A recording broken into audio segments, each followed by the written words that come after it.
Let us settle into a moment of quiet, not the quiet of the outer world, which may still rustle and move about us, but the quiet that exists within us even now. Before a word is spoken, before a thought is formed, there is this presence. It is not something we create, nor something we summon. It is the very life of our being, the breath behind our breathing, the awareness through which we are conscious of anything at all. If we allow ourselves, just for this moment, to turn gently inward, we will discover that this presence is here already. We have not traveled to it. We have not called it forth. We have only removed our attention from the noise of the world long enough to notice what has always been. In this spirit of inner rest, let us begin. Today we are taking up a subject that has captured the imagination of many earnest seekers. The world has become fascinated by the idea that somewhere within the human body lies a mystical organ capable of opening the door to spiritual illumination, the pineal gland, the so-called third eye. Books are written about it, techniques are offered to stimulate it, and entire systems of practice have been built upon this hope that by awakening something within the brain, one might awaken something of God. We do not criticize such seeking. No soul turns its face toward God except by grace. Every search, however imperfect, is part of that divine impulse moving within the individual, and so we honor the sincerity that lies beneath these pursuits. But sincerity alone does not reveal truth. And for those who would walk the spiritual path in its purity, it becomes necessary to pause, to be still, and to ask, what is it that we are truly seeking, and where is it to be found? For this is the foundation of all spiritual unfolding, to know where truth resides. If God were to be found in the body, then those with healthy bodies would be nearer to him, and those with infirm bodies would be further away. If God were reached through the pineal gland, then infants whose bodies are not yet fully developed would be without him, and the aged, whose faculties have slowed, would be deprived of his presence. But this cannot be, for God is not dependent upon time, nor age, nor physiology. God is not bound by matter, nor does spirit await the cooperation of flesh in order to reveal itself. Let us, therefore, begin with this simple, gentle recognition. Whatever God is now. Whatever truth is present. Whatever Christ consciousness may be, it is not something that must be manufactured, stimulated, opened, or achieved. It is the very essence of our being made evident as we turn away from the belief that we are separate from that which formed us. And so today, as we speak of these things, let us not fall into the temptation of judging the world's approach, nor of condemning the practices others find meaningful. Let us simply stand still within ourselves and allow the truth to reveal itself. We are not here to study anatomy. We are not here to investigate the properties of a gland. We are here to rest in the awareness that the kingdom of God is within us, not within the skull, not within an organ, but within consciousness itself. We begin, then, not with excitement, not with curiosity, not with the desire to acquire something new, but with peace. For only in peace can the Spirit of God be discerned, and only in stillness can we hear the gentle voice that says, I am here, I always have been. Let this first recognition set the tone for all that follows. We are not seeking to reach God. We are allowing God to reveal himself as the very presence within us. When this is understood deeply, quietly, without strain, it becomes clear why the fascination with the pineal gland or with any physical channel cannot be the way into Christ consciousness. For Christ is not a function of the body. Christ is the realization of the infinite invisible appearing as individual being, and that realization comes not by effort, but by grace, and by the simple surrender to the presence already here. Let us hold now a moment of inner silence, not to achieve anything, but simply to acknowledge that all spiritual exploration begins in this stillness, and now we may proceed. Let us continue now in the same spirit of quiet recognition, for all true spiritual instruction unfolds from an inner center, not from the intellect. And as we turn our attention gently toward today's subject, let us keep before us this single truth. The presence of God is the only teacher, the only authority, the only life revealing itself. In recent years, there has arisen in the world a tremendous fascination with the pineal gland.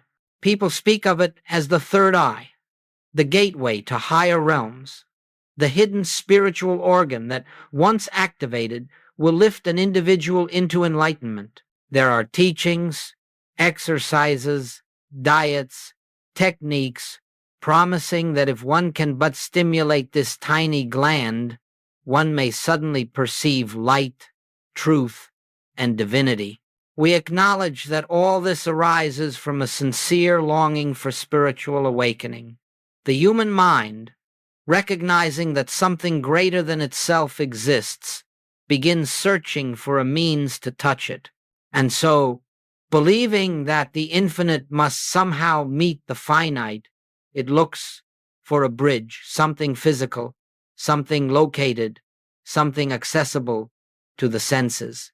It says, if God is invisible, then perhaps there is an organ that can perceive him.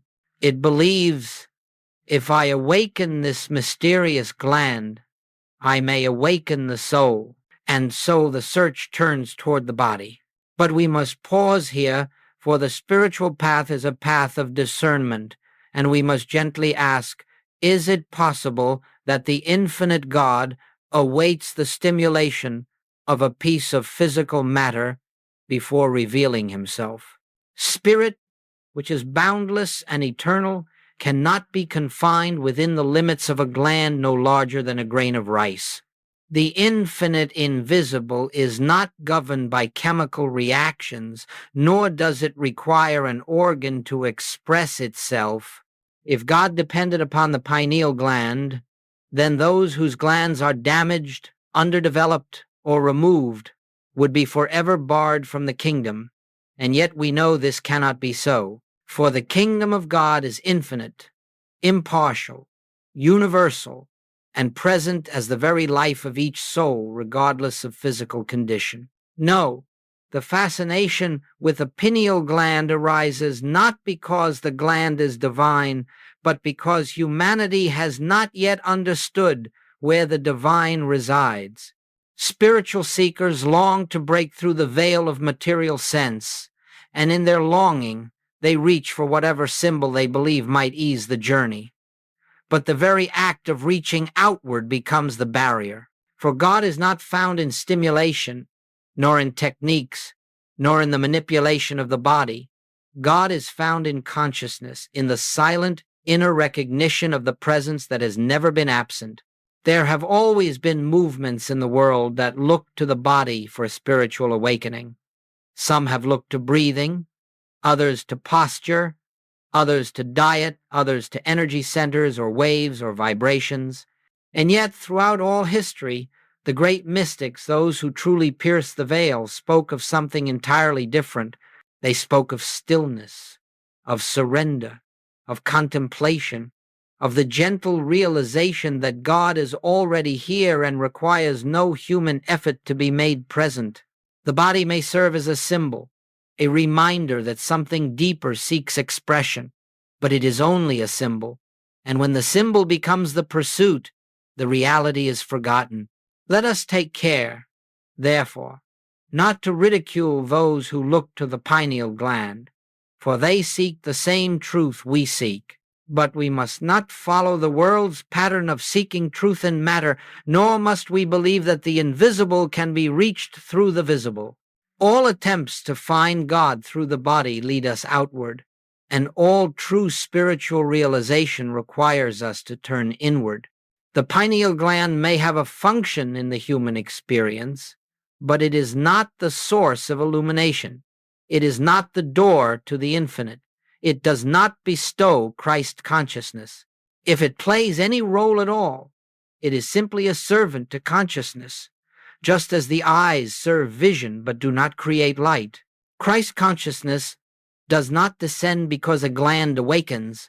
Rather, the gland reflects whatever consciousness is already realized.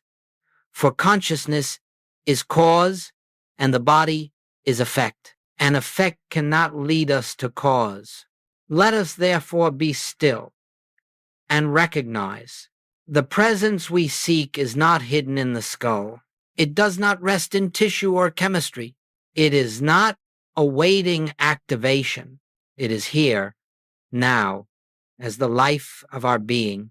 With this understanding, we can move forward not in judgment, not in dismissal, but in clarity. For if we wish to understand why the world searches for God in matter, we must first understand what Christ consciousness truly is. And so, let us proceed to the next step. Let us move now into a deeper silence, not the silence of stopping sound, but the silence of releasing all human attempts to define the infinite. For as long as we try to grasp God with the intellect, we will continue searching among forms, organs, techniques, and symbols. But when we release the mind from its effort, when we become still and receptive, the truth begins to reveal itself. Christ consciousness is not a higher form of human consciousness. It is not the mind made more perceptive, not the intellect made sharper, not the emotions made more refined. It is not a psychological condition, nor is it an energetic frequency that may be generated or sustained by human effort. Christ consciousness is the activity of God realized within individual awareness. Let us say that again, softly and with great reverence. Christ consciousness is the activity of God realized within you. It is not something you become, it is something you recognize. It is not something you attain, it is something you uncover. It is not the evolution of a human self. It is the unveiling of the divine self. For Christ is not a person. Christ is not Jesus the man. Christ is the divine nature that Jesus revealed. Christ is God expressing as individual consciousness. This is why Jesus could say, "I can of mine own self do nothing." In that statement, he revealed the very essence of Christ consciousness, the absence of a personal self and the presence of the infinite self. When Jesus healed, he did not manipulate energy, he did not activate glands, he did not adjust the physical structure of the body. He simply recognized the perfection of God where the human eye saw imperfection. That recognition, not a technique, not a power, not a manipulation, was the healing. So what, then, is Christ consciousness? It is the awareness that God is the only life, God the only mind, God the only substance, God the only presence, God the only self. It is the realization that there is no life separate from God that must be fixed, improved, opened, or awakened. It is the recognition that the life you call your life is in reality the life of God expressing as individual being. This is why the search for Christ consciousness through the pineal gland or any bodily organ cannot succeed. It begins with the belief that I, the human, must awaken. Yet Christ consciousness dawns only when this belief is surrendered and we see that the human self has never been the self at all. Christ consciousness is the recognition that the personal I is not the real identity. The eternal I, God, is the identity. As long as one believes Christ consciousness is something to obtain, it cannot be realized. For the moment we attempt to obtain it, we place ourselves outside of it. The very act of seeking becomes the veil. In the quiet of inner listening, however, something subtle occurs. A shift not of the body, not of the mind, but of awareness, a soft unveiling, a gentle realization that the presence we have sought is the presence that has been living us all along. In that recognition, in that sacred moment, Christ is realized not as something added, but as something revealed. Christ consciousness is not an achievement, it is a revelation. It is God recognizing God through the transparency of the individual soul. This is why Jesus said, "The Father and I are one," not as two beings, but as one. Life appearing in two aspects, invisible as God, visible as the Christ idea unfolding through the individual. When we speak of Christ consciousness, then we do not speak of a gland awakening, nor of a body glowing, nor of psychic sight opening. We speak of the dissolution of the sense of separation and the emergence of the truth that God is the only being and expression. This realization cannot be forced, it cannot be made to happen, it cannot be accelerated by physical methods. It comes as grace when the human self grows quiet enough, humble enough, receptive enough to let God be God.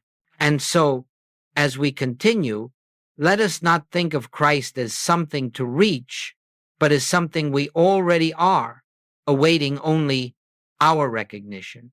Now, having seen what Christ consciousness truly is, we are ready to understand why the human body, though sacred, though meaningful, can never be its source. Let us move gently into that understanding. Let us go on now, but let us go on softly, without haste, without the sense that we are gathering knowledge. For on this path we are not accumulating ideas, we are surrendering them. And as we surrender the false concepts we have carried about God, about ourselves, and about the body, we make room for a deeper revelation to unfold. We have seen that Christ consciousness is not a product of the human mind, nor an activity of the physical organism. Now we must understand the place of the body in the spiritual life. For though the body is not the source of illumination, neither is it to be despised. It plays a role, but not the role the world imagines. The world believes the body is the center of life. It believes consciousness lives in the brain. It believes spirit must somehow function through glands, nerves, tissues, and energy centers. But the mystic knows the opposite. The body is the instrument of consciousness, not the source of it. The body is a temple not because it houses God, but because it expresses the harmony of the presence that is God. A temple is sacred not in itself, but in what it reveals. And so the body becomes holy not because it contains spirit, but because spirit animates it. Yet the temple cannot reveal the infinite if we mistake the temple for the spirit it reflects. This is the error of those who search for God in the pineal gland, or in the nervous system, or in some structure of the brain. They mistake the instrument for the musician, the brushstroke for the artist, the ray of light for the sun that sent it forth. The body, beautiful though it may be, is effect, spirit is cause. And cause never depends on effect for its functioning. You may look at your eyes, but they do not create vision. You may look at your ears, but they do not create sound. You may look at your brain, but it does not create thought. The eyes receive light. They do not originate it. The ears receive vibration. They do not produce it. The brain receives impressions. It does not produce consciousness. And so the pineal gland, whatever its physical function may be, is not the source of illumination. It may reflect a state of awareness, just as a lens reflects the light that passes through it, but the lens is not the light. If you understand this, You are already standing upon the threshold of mystical realization. For the moment you stop looking to the body for spiritual awakening, you shift your attention from the outer to the inner, from the visible to the invisible, from effects to cause. And in that shift, a great burden falls away. No longer must you cleanse, correct, activate, or stimulate the body in order to reach God. No longer are you bound by the limitations of flesh. No longer do you depend upon the anatomy for the revelation of the Spirit. The body becomes what it was always meant to be, a servant, not a master, an instrument through which the music of the infinite may be heard. Let us understand, then, that our spiritual progress does not depend upon the condition of the body. It does not matter whether the body is strong or frail, young or old, active or still. The Christ does not grow brighter because the body is healthy, nor does it dim because the body is weak. The Christ is the light behind all forms, the reality behind all appearances. It is for this reason that great illumination has come to men and women whose bodies were infirm, whose eyes were blind, whose nerves were failing, whose organs were weak. For the revelation does not depend upon the temple, it depends upon the presence that fills the temple. As long as we believe that the body can bring us closer to God, we remain in the realm of effect. But when we see the body as the outward expression of an inward life, we turn to the source, and the source reveals itself. Let us rest, then, in this gentle recognition. The body is not to be worshipped, nor feared, nor manipulated into spirituality. The body is to be understood as the temple through which God expresses, but never the place where God is found. To seek God in the body is to seek the sun in the reflection on the water. Look to the water, and the reflection dances. Look to the sun, and the source of all light is revealed. Therefore, let us lift our gaze from the temple to the presence that animates it, for only in that recognition does the light of Christ dawn in full clarity. Now that we have seen the body's true role, let us go on to consider the deeper symbol, the meaning of the single eye spoken by the Master, and how this single eye differs from the third eye the world pursues. Let us turn now to one of the most beautiful and most frequently misunderstood statements in all of Scripture. The Master said, "If thine eye be single, thy whole body shall be full of light." And many, not understanding the mystical language in which he taught, have attempted to interpret this statement in terms of physical organs, physical vision, or psychic centers. Yet the Master spoke of none of these. The eye of which Jesus spoke is not a physical eye, not the left eye, not the right eye, and not a hidden third eye. It is not something that can be located within the skull, nor something that can be opened or closed by human effort. The eye in this teaching is spiritual discernment, the capacity to behold the one presence behind all appearances. When Jesus spoke of the single eye, he spoke of singleness of vision, the recognition that there is but one power, one life, one substance, one self. The eye becomes single when we no longer divide reality into God and matter, spirit and flesh, good and evil, health and disease, self and God. The eye becomes single when we behold only God as the reality of all that is. When the eye is single, when the consciousness beholds only God, the whole body is filled with light. What does this mean? It means that the outward expression of life, including the body, becomes harmonized by the recognition of the One, not because the body is the source of that light, but because the body reflects the consciousness controlling it. When the consciousness is single, the reflection is whole. Now let us see this deeply. The world reads Jesus' words through material sense and imagines he referred to a mystical eye in the forehead. And so the world attempts to open that eye, to stimulate it, to activate it, to awaken it. But this is not the way of the Master.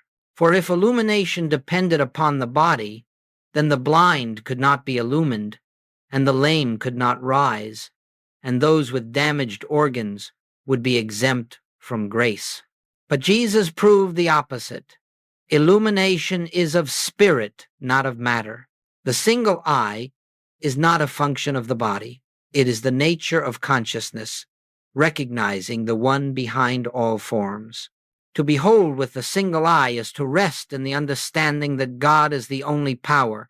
It is to stand unmoved before appearances because you are beholding the reality that lies behind them.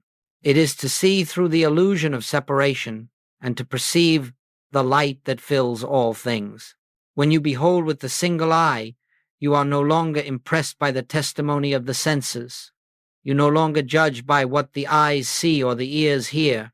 You no longer attempt to correct the outer world. Instead, you rest in the inner knowing that the invisible Christ is the only reality and that all visible forms are but shadows of that truth. This is the eye. Jesus spoke of the eye that sees God everywhere. The fascination with the pineal gland arises because humanity senses that there is another way of seeing, something beyond the physical senses. But the mistake lies in assuming that this other seeing is accomplished by an organ. Spiritual seeing is not the work of an organ. It is the work of spirit. It is not achieved by opening something in the body. It is realized by opening the heart to the presence of God. Let me say it simply. The third eye is a concept of the world. The single eye is the revelation of spirit. The third eye is concerned with perception. The single eye is concerned with truth. The third eye seeks visions, insights, energies, impressions. The single eye seeks nothing, for it beholds God as all. And so, when Jesus spoke of the single eye, he did not prescribe a technique. He did not point to the forehead. He did not instruct in breath, posture, diet, or stimulation. He invited us into a new way of seeing, an inner vision born of the Spirit. This vision is not attained. It is received. It is not forced. It is revealed. It is not a power we develop. It is the presence of God shining through a consciousness that has surrendered its belief in two powers. A divided mind cannot behold the light. A mind that judges appearances cannot see the Christ. But when the mind becomes still, when the sense of a separate self dissolves, then the eye becomes single, and the light that has always been shines unobstructed. This is what it means for the whole body to be filled with light. The body is no longer the center of attention. It becomes the instrument through which harmony flows. Light does not enter the body from a gland. It radiates from the indwelling presence. Now that we have seen what Jesus meant by the single eye, we may move deeper into the heart of the message. How awakening truly occurs, not through technique, not through effort, but through the gentle art of inner receptivity. And so let us continue. Let us now turn gently to that most sacred of questions. How does awakening truly occur? Not how the world imagines it, not how systems and techniques promise it, but how it has unfolded in the hearts of the mystics throughout all time, quietly, invisibly, effortlessly, as the activity of God within the soul. For in the spiritual life, nothing is more misunderstood than the nature of awakening. Humanity imagines it to be a breakthrough, a sudden surge of power, a flaming moment of illumination brought about by discipline or method or inner exertion. But this is not the way God reveals himself. The Spirit does not come by force, nor by effort, nor by the will of man. Awakening comes by grace. Let us sit quietly within ourselves for a moment and acknowledge all true revelation is God's work, not ours. The human mind cannot produce the light of spirit. The human will cannot drag the infinite into manifestation.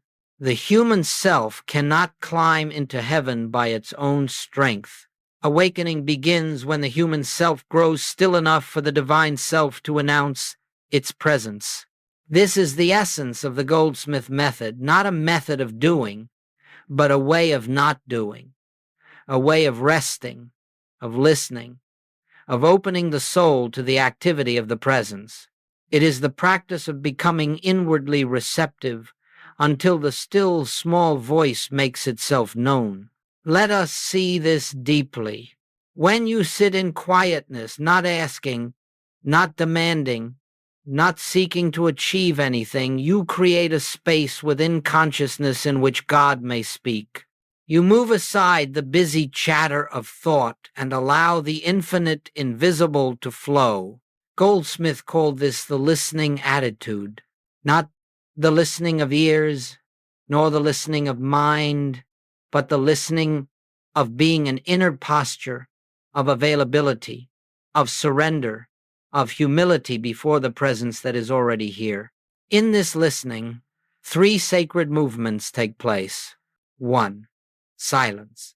Not a strained silence, not a forced stillness, but a gentle withdrawing of attention from the world of appearances. You do not fight thought. You do not chase quiet.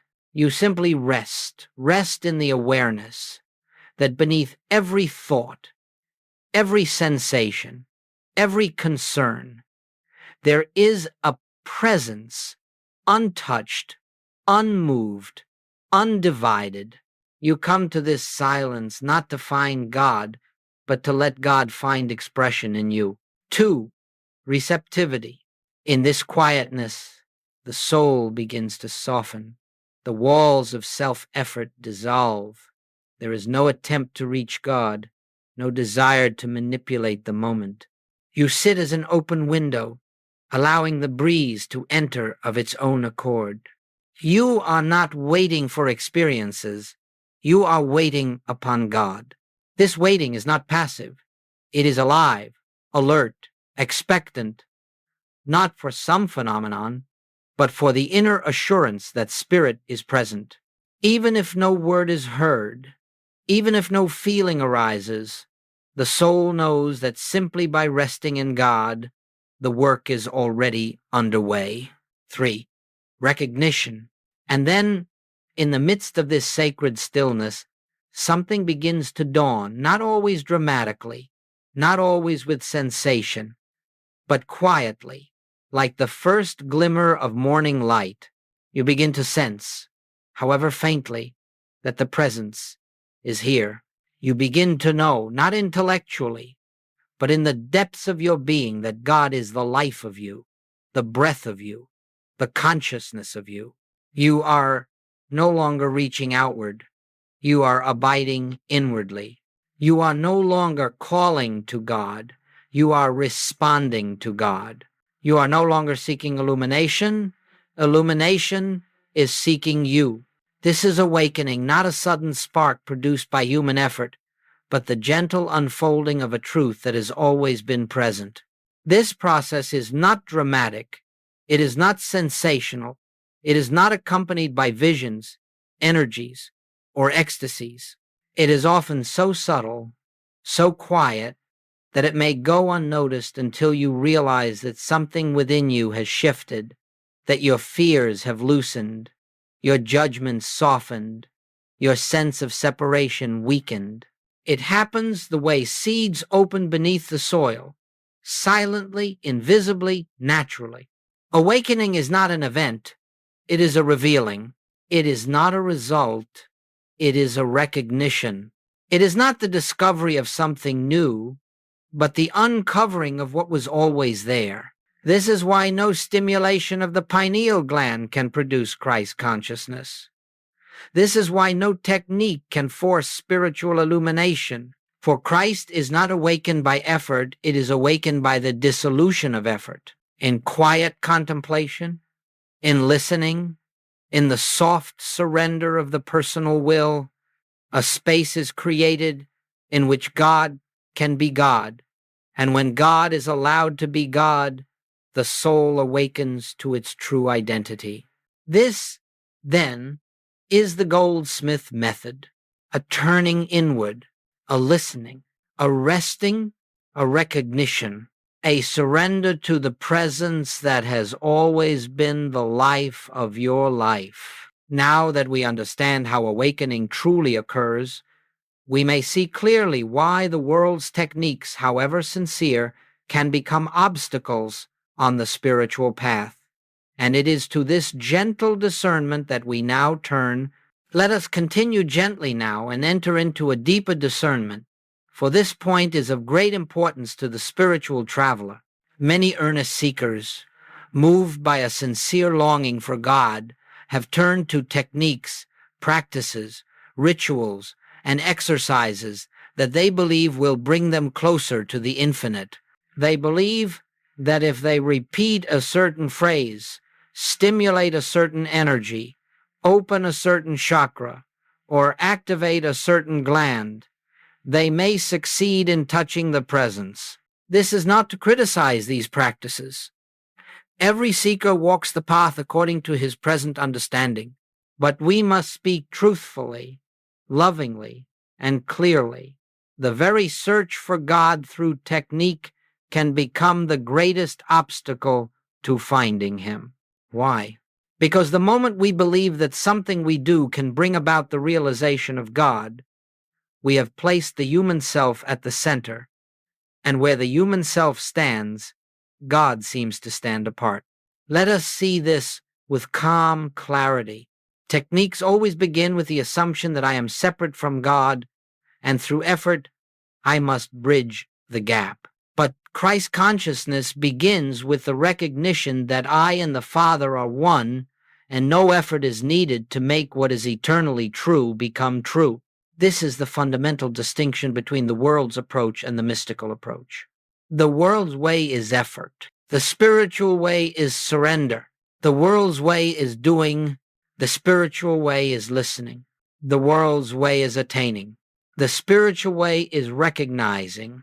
Techniques subtly whisper, if you do this long enough, hard enough, with enough discipline, you will reach God. But the Master said, the kingdom of God is within you. The kingdom is not reached, it is revealed. It is not built by practice. It is uncovered by grace. It is not earned. It is recognized. Let us understand the danger not in the practice itself, but in the belief behind it. 1. Techniques strengthen the personal sense of self. Every technique says, I must achieve something. I must bring about change. I must improve my consciousness. I must force awakening.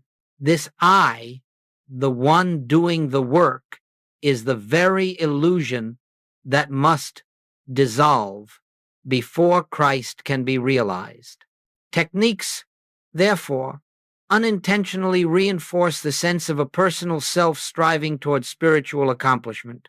But there is no personal self in Christ consciousness. There is only God expressing. 2. Techniques seek effects instead of cause.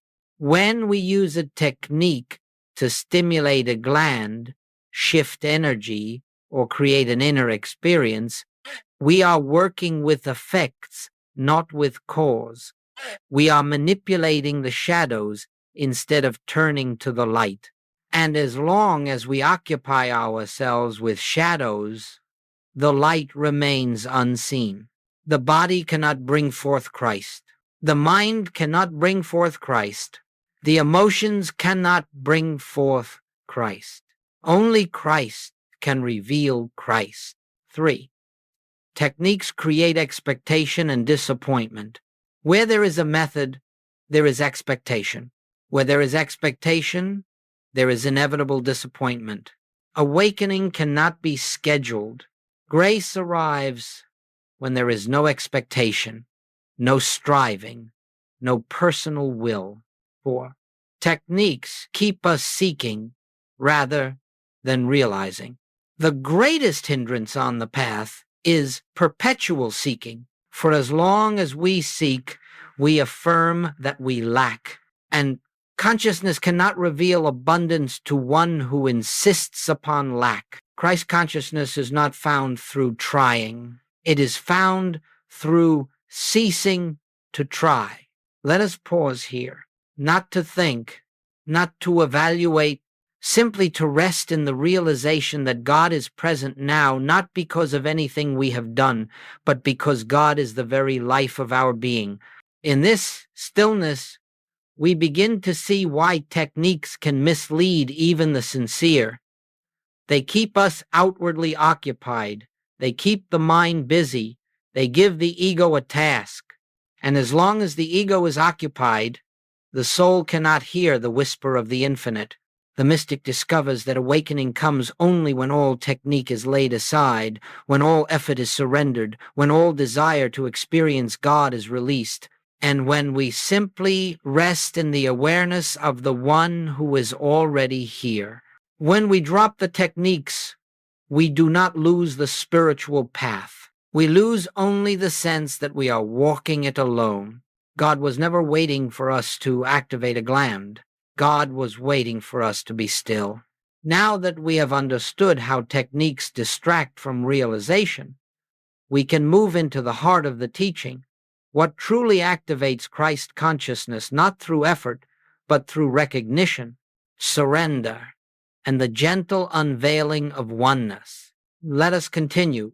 We now come to the heart of this message, the quiet center around which all spiritual truth revolves. For after we have laid aside technique, after we have released the belief that the body can bring forth God, after we have turned away from stimulation and effort, what remains? What is the true doorway into Christ consciousness?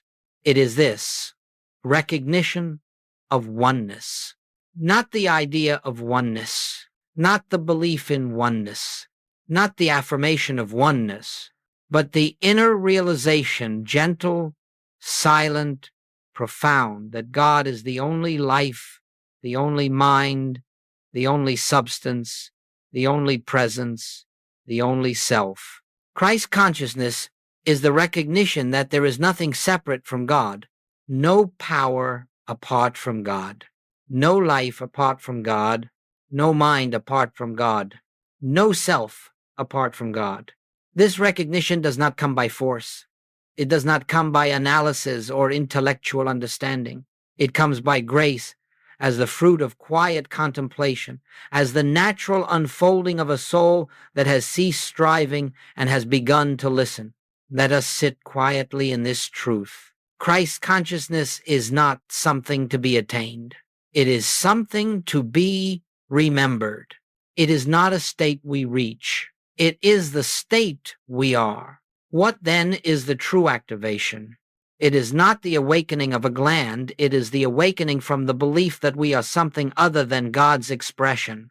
It is the dissolving of the sense of separation, the falling away of the belief that there is a me here and a God somewhere else. Christ consciousness dawns the moment we recognize that there is only God being all that we see, all that we feel, all that we are. If this realization seems immense, let us simplify it. The true activation occurs when we withdraw our attention from appearances and rest in the invisible, when we look at our problems and say, there is only one presence here. When we look at our bodies and say, there is only one life here. When we look at our minds and say, there is only one intelligence here. Not as a technique, not to change anything, but as recognition. Recognition alone is the key. If you have ever watched a fog lift from the sea, you will understand. The ocean does not change. The land does not change. Only the fog dissolves, revealing what was present all along. The light did not come. It was uncovered. So it is in spiritual realization, when we recognize oneness, the fog of separation dissolves. We see what has always been true. Let us see how this applies to the pineal gland. The moment we believe that the gland must be activated, we are affirming separation. We are saying, consciously or unconsciously, God is not fully present yet. Something must change before I can know him. This belief is the fog. The fog is not wrong. It is simply unnecessary. But When we recognize that the life within us is already divine, already whole, already complete, the fog lifts, not because we have forced it, but because we have ceased reinforcing it. This is why the mystics have always returned to stillness, to silence, to contemplation. For in silence there is no technique, no effort, no manipulation, only recognition. And recognition is the gateway through which grace flows. Let us now speak of a simple practice, not a technique, but a posture of the soul that aligns with the infinite way. Sit quietly for a moment, not to achieve anything, but to notice. Let your thoughts come and go. Do not resist them. They are not obstacles. Gently turn your attention to the invisible presence within, not with strain, not with desire, but with the calm assurance that God is already here. Rest in the recognition. I and the Father are one. I live, yet not I. The Christ liveth in me. This presence is my true identity. You are not trying to awaken the Christ. You are acknowledging that Christ is already awakened as your very being. This recognition, soft, quiet, without drama, is the activation. It frees you from the belief that God is elsewhere. It dissolves the illusion that you must do something to reach him. And it reveals the truth that the infinite invisible is already expressing itself through you. The realization may come gently, subtly, without sensation, but do not be deceived by the simplicity. This quiet recognition is the most powerful spiritual movement in the universe. For the moment you recognize oneness, the Christ begins to shine through your consciousness without obstruction. Peace flows, clarity comes, fear dissolves. Harmony appears, not because you have willed it, but because you have stepped aside and allowed God to be God. This is the true activation. This is the true awakening. This is Christ revealed. Now, having reached this heart of hearts, we are prepared to bring our journey to completion with a closing reflection on resting in the ever-present Christ. And now, let us come to the quiet close of this journey, not an ending, for the Spirit has no endings, but a settling, a sinking down into the stillness from which revelation arises. Everything we have explored, everything we have touched, everything we have recognized leads us to this simple, sacred truth. Christ is ever present. Christ is ever active. Christ is ever expressing itself as your very being. We have walked through the illusions, the belief that the body can open the gates of heaven, the belief that effort can compel the infinite, the belief that techniques can awaken what God already is. And gently, tenderly, these illusions have fallen away. Now only the simplicity remains. Only the purity remains. Only the stillness remains. Let us rest in that, for in the end, the spiritual life is not a climb, nor a struggle, nor a search. It is an awakening to what already is. The kingdom is not attained. It is recognized. Christ is not reached. Christ is revealed. God is not summoned. God is acknowledged. Therefore, we leave this teaching not with more knowledge, but with less striving. Not with more techniques, but with fewer, not with an agenda for awakening, but with a quiet confidence that awakening is already unfolding eternally within our very midst. Let us rest in the assurance that there is no place where God is not. There is no moment when Christ is absent. There is no circumstance untouched by the infinite. There is no self apart from the self of God. As we leave this contemplation, let us enter a deeper silence, not the silence of shutting out the world, but the silence of resting in God while the world moves around us. Wherever you go after this moment, into your home, your work, your relationships, your quiet hours, go with this awareness. You do not carry Christ, Christ carries you. You do not maintain the presence maintains you. You do not seek God, God expresses as you. You do not need to remember the truth remembers you. In every breath, Christ lives you. In every beat of the heart, Christ sustains you. In every thought that rises from peace, Christ informs you. In every act of love, Christ expresses through you. And so, as we close, let us gently release all effort, even the effort to be spiritual, and let us simply be. Let us allow the infinite invisible to have its way, to live its life, to express its nature, to shine its light. Sit for one moment longer in this recognition. The Christ that Jesus revealed is the Christ that you are, not by attainment, but by divine inheritance. In this recognition, spiritual striving ends. In this recognition, separation dissolves. In this recognition, life becomes grace. In this recognition, the pineal gland, the body, the mind, all fall into their rightful place as instruments, never the source. And the source, eternal and radiant, begins to shine without obstruction.